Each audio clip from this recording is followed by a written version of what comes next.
I am 22 female, and I work full-time at a local steakhouse-style restaurant. There's a policy with the employees regarding free food based on the length of your shift, and the other day I was working a double, which meant I got 2 free meals, one at the end of my first shift and one at the end of my second. There are a few things we as employees can't pick for our free meals due to costs, but we still have access to nearly the entire menu. Another part of this policy is that if we pick something, and one of the ingredients required is almost gone, we're allowed to keep our pick and tell the customer that we're sold out of that particular item. This applies to all sides, salads, soups, etc. Usually though, if we say we're out, we really did run out regardless of employee meal picks. Anyways, on the day that I worked my double, we were about 2 hours out from closing and I sat a couple who were on a first date. Just assuming by some things they said, plus he name-dropped a popular dating app. When they were ready to order their meals, the girl just so happened to ask for sirloin. But that was the cut I chose for my second meal and we were down to our last one. I apologized and told her that we were out, and the pouted and told me she would need another minute to decide. Her date shot me a dirty look and told me he needed more time now, too, so I went to check on my other tables. They seemed to be having a good date, laughing a lot and smiling. But they were immediately quiet and standoffish every time I checked on them, and interrupted me with, "Just the check, please," while I was asking if they'd like any dessert. I brushed it off, as it's not the first time I've had a rude customer, and brought them their bill. He wrote a big 0 on the tip line and a little note that read, "Thanks for ruining my date, hope your night sucks too." I told my coworkers during closing, who all agreed the guy was being an ass. But when I called up my dad the next day and the topic of work and those particular customers came up, he told me I should have been less selfish and just let the woman have the sirloin and that I should have picked something else. He told me they didn't handle it very well, but that young lady had probably been looking forward to that steak. You knew you could have given it to her and you didn't. I'm honestly a little disappointed in you. That really hurt my feelings and I've been wondering if I was actually in the wrong. I don't believe it was a money thing. The guy ordered a pretty expensive seafood dish and the girl had one of our pricier cocktails. The sirloin is not our cheapest steak option. Yes, I'm aware that it's a weird policy. But it's our policy and my bosses encourage employee satisfaction so that we can ensure customer satisfaction. I do not eat steak for free every day I work there. I have it once every 1 to 2 weeks. I am a 45 years old woman. My husband and I have a 15-aunt daughter Kate and a 9-year-old son Sam. My husband has a brother and a 40-year-old sister, Eva. Eva and her husband James have a daughter, Allegra. She is also 15 years old. Kate and Allegra have always been compared in the family. From the time they were born, it seemed to be a competition of who would walk first, talk first, do more, achieve more. And Allegra was always first.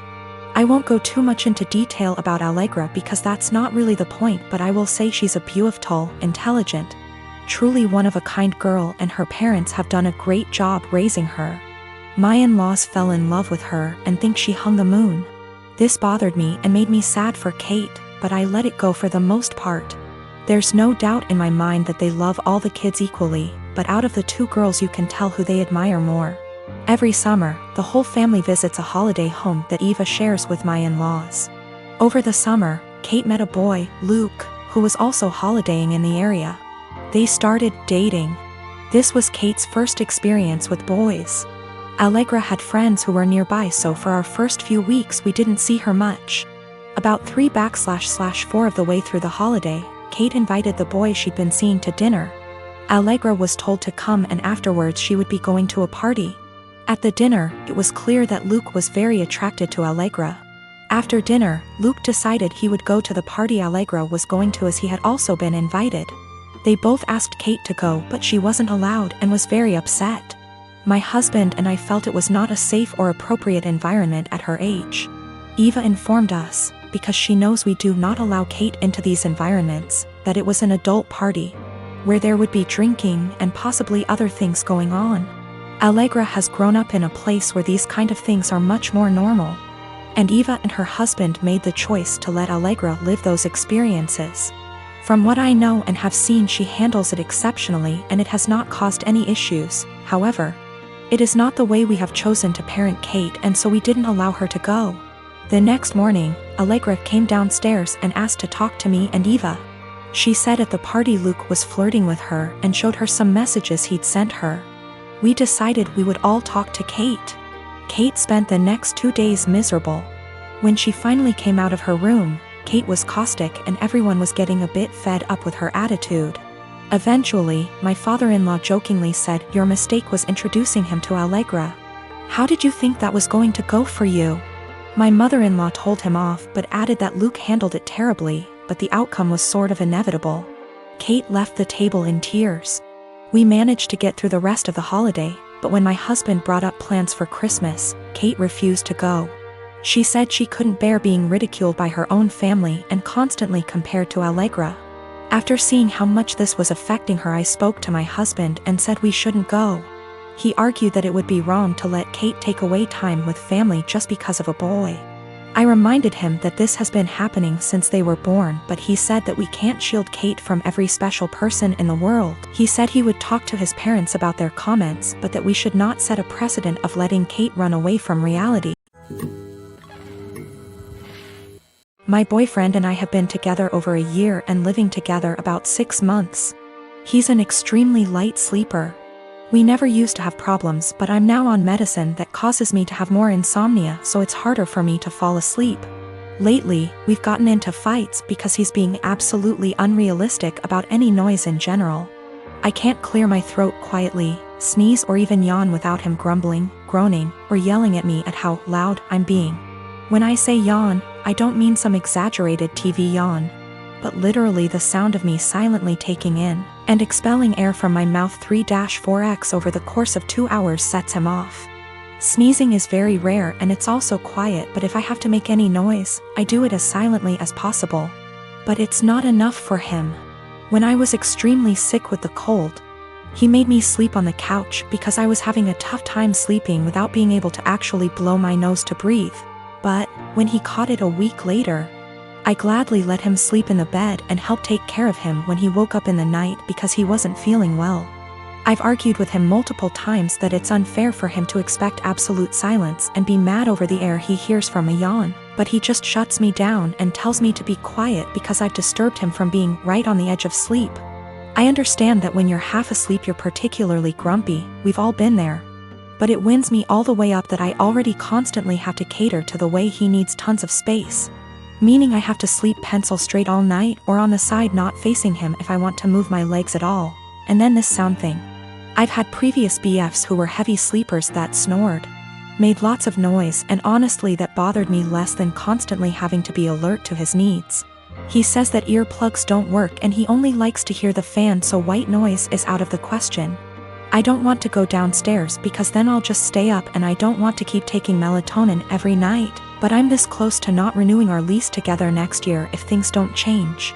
It also makes me feel like if we got married and had kids he'd just expect me to be up all the time dealing with the baby, so he can sleep, or complaining about his sleep, or if one of us was to have a chronic sickness that we'd have to sleep in different bedrooms, because of how selfish he is.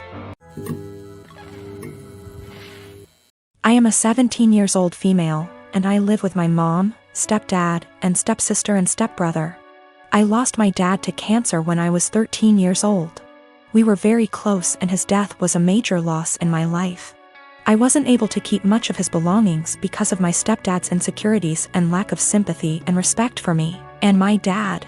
It's sad to say that mom moved on relatively fast. My stepsister and I share a room together. My stepbrother has the bigger room because he's a man, and as a result me and my stepsister are always in conflict.